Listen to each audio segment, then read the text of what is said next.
안녕하세요. 곽북선 교수입니다. 오늘은 사자로 풀어본 중국 역사 음짐지갈이라는 제목으로 말씀을 드리겠습니다. 음짐지갈, 못 들어보신 분들이 꽤 많으실 것 같은데요. 이 음짐지갈은 후한서, 곽서전에 나오는 사자 성어 중에 하나입니다. 짐주를 마셔서 갈증을 푼다. 이 짐주라는 것은 전설 속에 나오는 짐새의 깃털을 이 술잔에 이렇게 휘저었을 때 나오는 술을 짐주라고 하는데요. 아주 맹독의 술입니다. 그래서 이걸 마시면 잠시 갈증은 풀 수 있어도 바로 죽습니다. 그러니까 쉽게 말씀드리면 조그만 이익이나 급한 일 때문에 장기적인 이익이나 발전을 무시하고 이걸 취해서 결국은 망하게 되는 것. 이게 음짐지갈입니다. 개인의 일이나 국가의 정책이나 회사의 전략, 여기서도 우리가 생각해 보아야 할 그러한 내자가 음짐지갈입니다. 중국 역사 속에서 음짐지갈의 경우가 어떤 경우가 있었을까요? 여러분 대표적인 얘기를 하나 들어드리면 삼국시대, 여러분 잘 아시죠? 위촉오. 그 위촉오의 위나라. 위나라는 조조가 세운 건 아니고요. 조조는 끝까지 동안의 신하였습니다. 그의 아들 조비가 동안을 뒤엎고 위나라를 세웁니다. 그리고 본인이 황제가 되죠. 그래서 조비의 아들인 명제, 그리고 조명제가 죽고 나서 이 두 사람의 권신이 있는데요. 조명제가 죽을 때 이 두 사람한테 고명 대신, 즉 자기의 후사를 부탁했습니다. 한 사람은 여러분이 잘 아시는 사마의, 한 사람은 조진이란 대장군의 아들인 조상이었습니다. 나이 차는 한 20년 이상 차이 났기 때문에 조상이 사마의를 굉장히 깍듯이 모셨습니다. 하지만 세월이 지나면서 결국 조상도 사마의를 무시하기 시작했고 결국 사마의는 병이 났다는 핑계로 은거합니다. 조상은 이제 자기가 모든 걸 다 얻은 거로 생각하고 제 멋대로 이제 굴기 시작했죠. 그런데 마침 조명제를 제사 지내는 날이 왔습니다. 그래서 당시의 황제와 조상이 모든 군대를 끌고 고평릉이란 지역으로 제사를 지내러 갑니다. 그런데 은거해 있었기 때문에 정치적으로 죽은 줄 알았던 사마이가 자기 아들 사마사와 사마소를 동원해서 반란을 일으킵니다. 그리고 궁궐문을 다 닫아버립니다. 이때 조상의 부하들이 조상한테 이야기를 합니다. 장군, 지금 황제가 우리와 같이 계시니 백성들한테 황제 조서를 내려서 저 역적 사마이를 토벌하라고 하십시오. 그러면 우리가 이길 수 있습니다. 이렇게 이야기했는데 조상이 머뭇머뭇됩니다. 왜냐하면 조상은 자기 아버지 조지는 굉장한 명장이었고 용장이었지만 이 조상은 그렇지 않았습니다.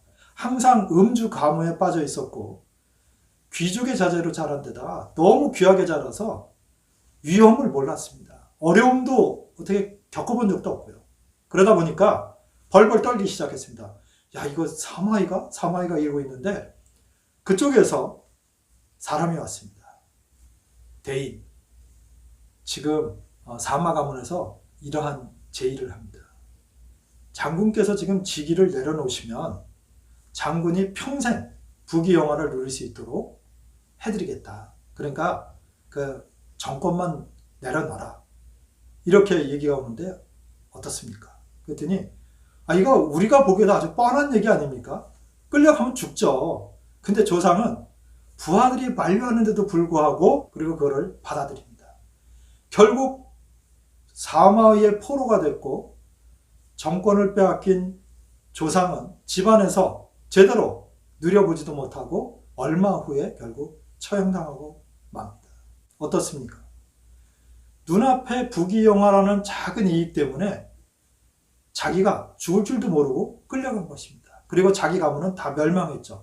자기 가문만 없어진 게 아니라 위나라까지 결국은 다 멸망하게 됩니다. 이게 바로 음짐지갈의 아주 대표적인 경우 중에 하나입니다. 조금 시대를 거슬러 올라가 보면 유명한 사람이 하나 있습니다. 그 사람이 바로 동탁입니다. 이 동탁은 얼마나 뚱뚱한지 그 사람이 여포한테 죽었을 때 배꼽에 심지를 꽂아서 불을 밝혔더니 뭐 3일 밤낮을 탔다는 이런 그 전설이 있을 정도로 아주 비대한 사람이었는데 그 당시 서량의 태수였습니다. 문제는 이런 것이었습니다. 동환 정권 말기에 외척과 환관 사이에 갈등이 심했습니다. 그래서 외척 중에 한 사람인 하진 대장군이 그 당시 하진의 누나가 하태우였습니다. 이 하진이 환관들을 제거하려고 했는데 이 하태우가 환관들을 보호하고 있었습니다. 사실 하태우도 좀 멍청한 거죠. 자기 동생이 제거하려고 그러는데 이 환관들의 말을 믿고 동생이 그렇게 하지 못하도록 그러고 있었던 것입니다. 근데 하진이 결국은 동탁을 불러들입니다. 자기 이제 병력이 부족하니까 야, 좀 와서 얘네들 제거해라. 이거 잘못한 거죠. 왜냐면 동탁은 호시탐탐 중앙 정권을 누리고 있었는데 얼마나 대의명분이 있습니까? 오라고 그러니까 예썰 그리고 20만의 대군을 이끌고 들어온 것입니다. 어떻게 됐을까요? 완전히 초토화시켰죠. 그리고 본인이 정권을 잡았습니다. 이 하진이라는 사람이 음짐지갈에 실수를 한 것입니다. 환관을 제거한다는 눈앞의 목적 때문에 더 큰 나중에 위해가 되는 집단을 불러들인 것이죠. 그래서 동안 마렵이 완전히 혼란의 시대로 빠져들어가는 그런 경우가 바로 이 하진의 음진지갈입니다. 그러면 그 시대에만 음진지갈이 있었을까요? 아닙니다. 후대에 내려오면 더 기가 막힌 일이 벌어집니다. 여러분 그 유명한 당나라 그리고 송나라 사이에 약 70년의 혼란기가 있습니다. 그걸 5대 19기라고 하는데요. 이 5대는 북쪽에 있었던 중환의 정권을 얘기하고 19군 양자강 이남의 10개의 국가를 이야기합니다. 그래서 정통 왕조는 보통 이 중원의 왕조를 얘기하는데요. 이 중원의 왕조 중에 세 번째 왕조가 후진입니다.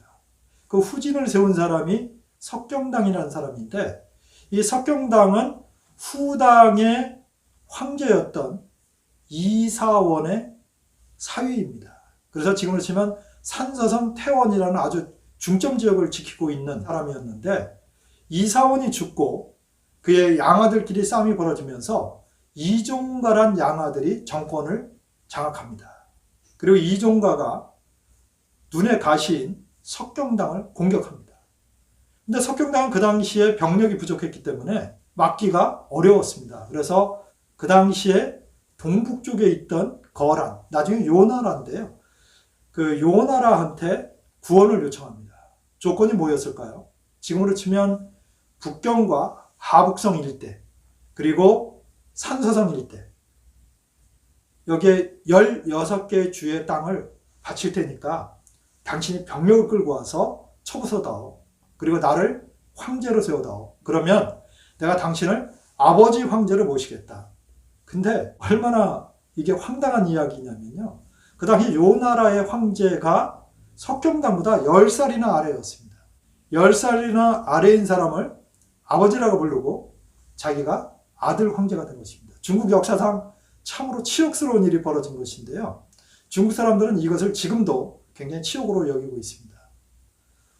그래서 결국 이종가를 물리치고 후진을 세우지만 요나라의 압박에 결국 우라병으로 5년 만에 석경당은 죽고 자기가 세웠던 후진 왕조도 그가 죽고 나서 1, 2년이 못 돼서 망하고 맙니다.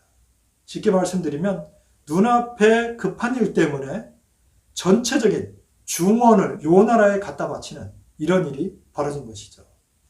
눈앞의 이익 때문에 큰 이익을 버린 것입니다. 장기적인 이익을 버린 것이죠. 이게 바로 음진지갈입니다. 네 번째로 말씀드릴 사례는 명말 청초에 벌어진 일입니다.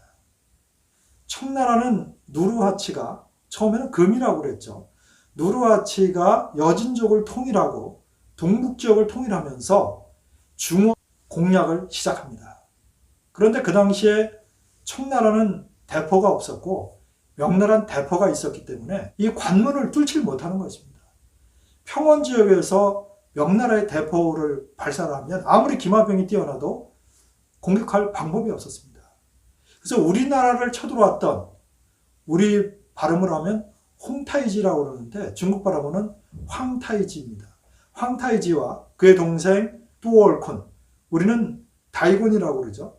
이 뚜월콘 두 사람이 병자호란 이제 우리나라를 쳐들어왔었는데요. 이 두 사람이 명나라를 계속 공격했지만 산해관을 뚫을 수가 없었습니다. 산해관은 지금으로 치면 하북성과 요명성이 맞닿는 진암도시 경계에 있습니다. 저도 그곳에 가봤습니다만은 상당히 험한 산이 있고 또 오른쪽으로는 바다가 있습니다. 그래서 뚫을 수가 없었던 것입니다. 거기다 대포까지 있었기 때문에. 그런데 그 당시 산해관을 지키고 있던 명장 중에 명장이 오삼계라는 사람입니다. 이 사람은 상당히 유명한 사람인데요. 그 당시 그 지역에 가장 높은 총관의 벼슬을 하고 있었습니다. 그런데 명나라 황실이 이자성에 의해서 완전히 멸망하면서 이자성이 황제가 됐습니다. 그래서 나라를 세웠는데 이자성이 오삼계의 아버지를 잡은 것입니다. 그래서 오삼계 아버지가 어쩔 수 없이 항복을 했고 아들한테 편지를 보내서 너도 이자성을 황제로 모셔라. 그래서 이제 오삼계도 알겠습니다. 그리고 이제 본인도 항복의 뜻을 나타냈는데 이미 이자성 군대가 산해관까지 몰려와 있었죠. 그런데 그때 북경에서 밀사가 왔는데 들어보니까 이자성의 부하 중에 한 장군이 오삼계 집을 급습한 겁니다. 급습해서 아버지를 어디론가 데려갔고 오삼계가 아끼고 아끼는 미녀인 진원원, 중국 발음으로 하면 천유엔유엔인데 아주 유명한 기생이었습니다. 근데 어쨌건 오삼계가 가장 아꼈던 여자를 데리고 갔다는 것입니다. 이 이야기를 듣는 순간 오삼계가 발끈했습니다. 그래서 그래? 내 이놈들 가만두지 않겠다. 그래서 이자성군을 공격했을 뿐만 아니라 본인이 병력이 부족하니까 뚜월쿤한테 연락을 했습니다. 내가 산해관을 열어줄 테니까 너희가 들어와서 이 명나라를 멸망시킨 놈들을 다 없애다오. 대신에 나한테 높은 벼슬을 보장해다오.